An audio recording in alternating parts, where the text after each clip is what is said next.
Bonjour à tous, bonjour à toutes. Pour te barrer de la poubelle France, les langues étrangères maîtrisées, tu devras. Message aux expats, mais aussi aux Français qui vont se foutre le camp de ce coupe-gorge, sans mauvais jeu de mots malheureusement, mais bon, il faut dire ce qui est. Par rapport aux langues étrangères, en plus de ça, vous savez que certains savent justement que j'avais orienté au départ ce canal sur comment développer les langues étrangères, quelles langues étrangères sont intéressantes pour un mec qui veut s'expatrier, quel type de langue pour quel type de profil, etc. Et justement, aujourd'hui, on va parler du cas de l'expatrié qui arrive en Pologne, qui arrive en Hongrie, qui arrive en Tchéquie, ou peu importe le pays d'Europe, qui aimerait pouvoir parler avec les locaux dans leur langue, mais qui a le trac, qui a un peu de stress, etc. Ce que je peux tout à fait comprendre, il n'y a aucun souci là-dessus.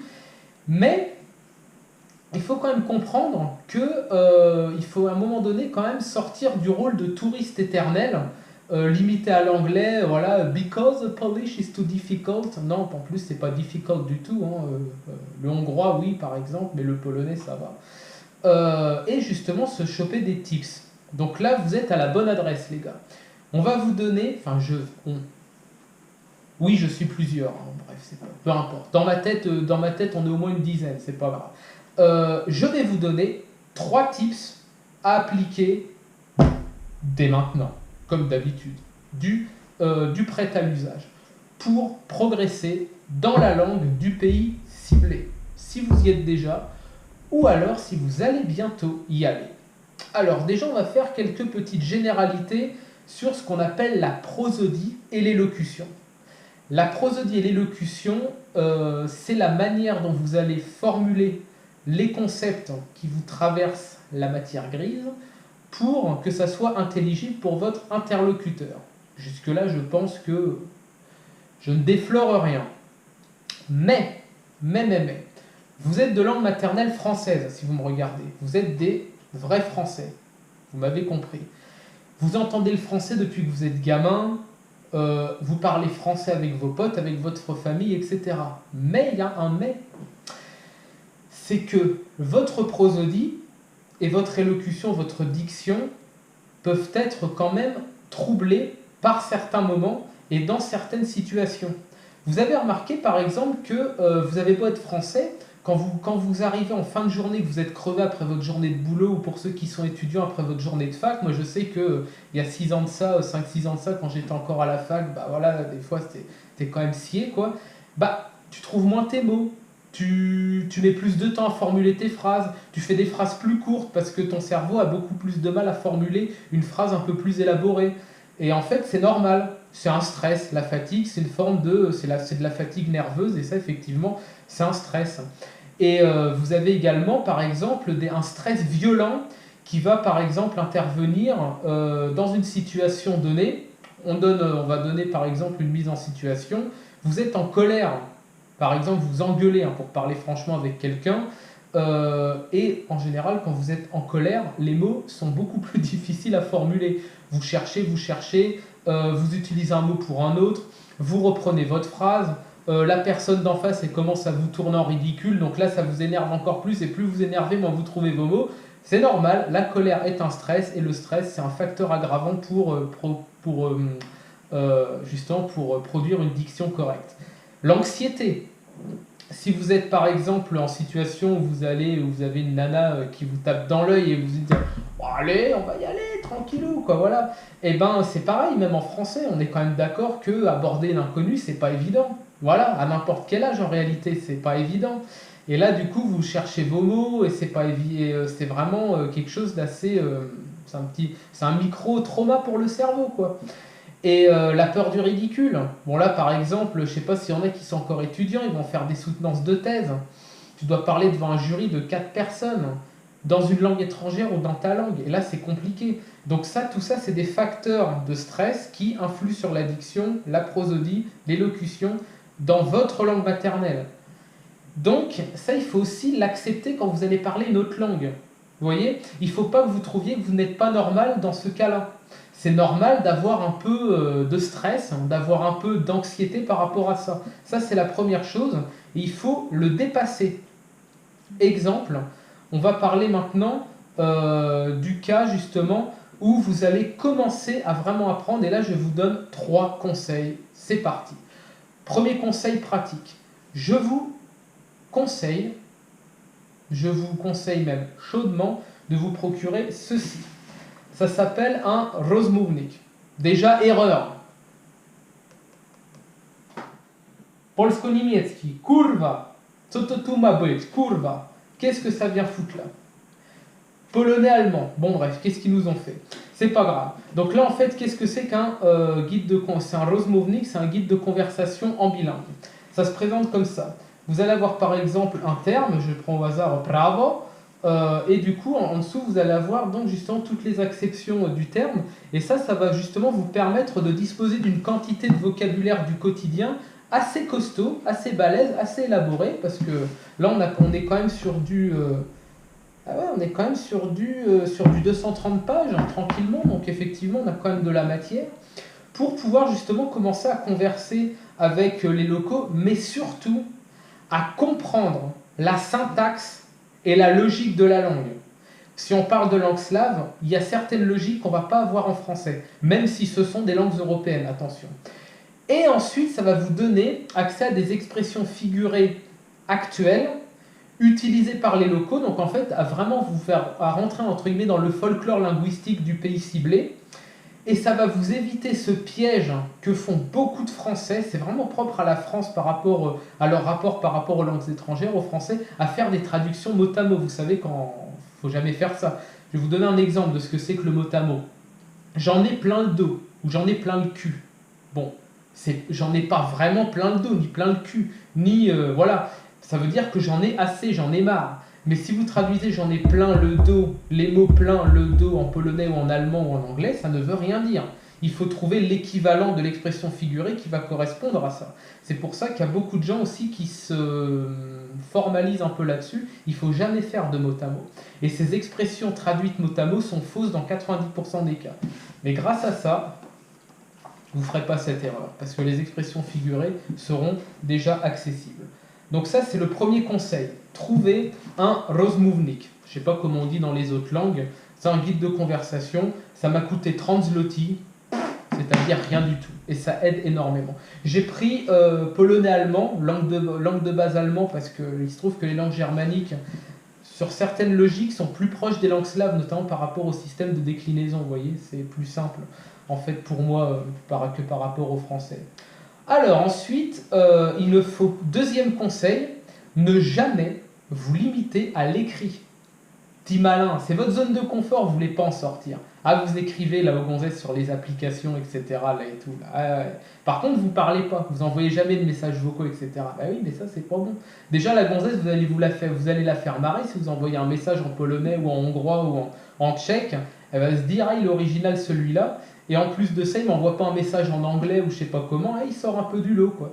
Donc là, déjà, attaquez l'oral dès votre arrivée dans le pays, voire même un peu avant, si vous êtes en France et que vous prévoyez d'arriver en Bulgarie. Chopez Tandem ou Interpal, c'est les deux applications les plus utilisées pour la pratique des langues étrangères et même pour rencontrer des locaux et des locales. Quand même, faut allier l'utile à l'agréable, c'est important. Et du coup, vous allez pouvoir bosser comme ça. Donc ça, c'est un petit conseil aussi que je donne.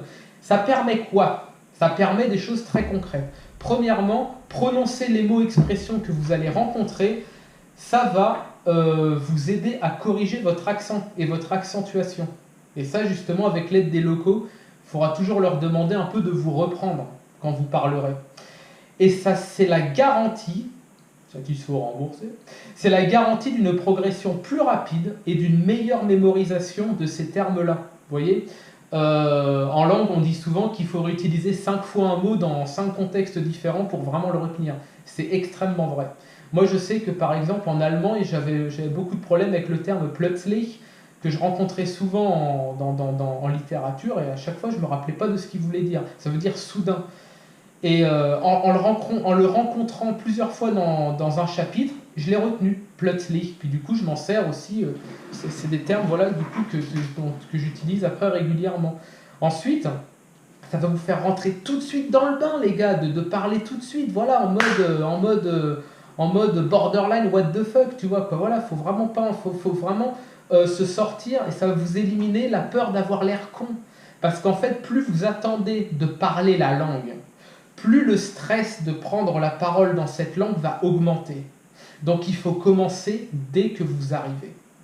Dès que vous arrivez, il faut commencer à parler. Et ça va également permettre aux locaux de corriger votre prononciation, de vous reprendre là où vous faites des erreurs, cordialement bien évidemment, parce qu'ils sont toujours très contents quand ils voient un français ou un anglais ou un allemand ou quoi ne pas se limiter à sa langue, mais faire un effort pour apprendre la langue du pays. Et ça va vous permettre à vous d'établir un meilleur lien social et de vous faire corriger les erreurs sur le vif. Ça va vous permettre de mieux les mémoriser. Très important. Ensuite, plus vous parlerez, moins vous aurez peur de parler. Vase communicant, c'est tout simple. Ça va vous permettre de beaucoup mieux rentrer dans les codes sociaux locaux, de mieux vous intégrer, d'avoir accès à plus de choses. Immobilier, travail, gonzesse, avantages pour certaines choses avec les locaux, etc., où il faut parler la langue. Mine de rien, c'est extrêmement important, les gens ne se rendent pas compte de ça. Donc là, c'était le deuxième conseil, utilisez l'oral dès que vous arrivez. Application plus vie réelle. Application, j'entends application de langue, Tandem, Interpass. Certains les connaissent, les petits cocos qui draguent dessus, il n'y a pas de problème. Ce contre quoi je n'ai rien d'ailleurs. Allier l'utile à l'agréable, c'est aussi un bon tis, c'est aussi un bon boost de motivation quand même.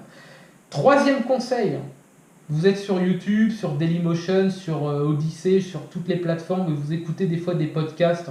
Je sais pas, moi j'aime beaucoup l'astronomie par exemple, j'aime beaucoup aussi la biologie, les choses comme ça, la paléo. Bon, bah moi je vais écouter par exemple en polonais. Et je vous conseille de faire la même chose par exemple. Entendre parler d'un sujet qui va vous intéresser. Je sais pas, vous aimez, par exemple, vous aimez la cuisine, vous aimez faire à bouffer, des bons plats, etc., un peu gastro.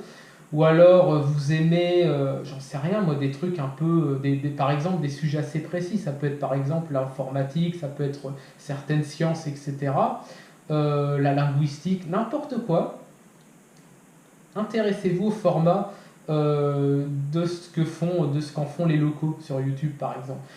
Et justement, entendre parler de ça, petit rototo, ah bah oui, en même temps, je veux dire, à chaque vidéo, là vous êtes habitué. Qu'est-ce que je voulais dire? Entendre parler d'un sujet qui va vous intéresser va vous permettre d'enrichir votre vocabulaire d'une manière que vous n'en rendez même pas compte. Et vous allez beaucoup mieux mémoriser les nouveaux termes et expressions que vous allez entendre dans les podcasts. Moi, par exemple, j'ai écouté un podcast, c'était quand? C'était il y a un mois sur le système jovien. En gros, justement c'est le système des satellites de Jupiter en polonais. Et bah du coup maintenant j'arrive à en parler. J'ai abordé une nana sur Tandem en lui parlant des satellites de Jupiter. Je sais que vous êtes mort de rire en écoutant cette anecdote, mais le pire c'est que ça a marché. Voilà. Donc c'est pour ça aussi allier culture générale, centre d'intérêt et apprentissage des langues, combo gagnant. N'oubliez pas ça. Ensuite, ça va permettre une autre chose. Ça va vous permettre justement de sortir un peu du vocabulaire quotidien. Ce à quoi s'astreignent beaucoup d'expats qui font déjà l'effort de parler la langue, certes, mais qui n'essayent pas de développer d'autres champs lexico-linguistiques de la langue du pays ciblé et qui s'astreignent vraiment au quotidien, la langue du quotidien. Vous allez pouvoir parler, je ne sais pas moi, de biologie, de paléontologie, de génétique, d'astronomie, peu importe le sujet, dans la langue en question, et là, vous marquez des points de ouf, permettez-moi de vous le dire, vous allez susciter beaucoup plus d'intérêt chez vos interlocuteurs d'une manière générale. Voilà. Donc ça, c'était le troisième point. Mettre à profit les podcasts YouTube en cherchant les équivalents dans l'autre langue, dans la langue du pays ciblé, ou dans la langue du pays où vous êtes. Voilà, c'était court. Ah, j'espère que vous n'êtes pas emmerdés. J'espère que vous avez un petit peu rigolé même d'ailleurs. C'est quand même aussi un peu le but, c'est qu'on fasse ça en mode détente, voilà, en mode rigolard quoi. Important, je vais organiser ma première FAQ, ça s'appelle FCOQ ou foire aux questions, je ne sais plus ce que ça veut dire FAQ, enfin peu importe. Du coup, la semaine prochaine, je vais faire ça, donc samedi ou dimanche, je ne sais pas. Vous avez une semaine pour mettre vos questions en commentaire de la vidéo là, ou même d'autres vidéos, parce que bon, voilà, je lis aussi les commentaires sur les autres vidéos.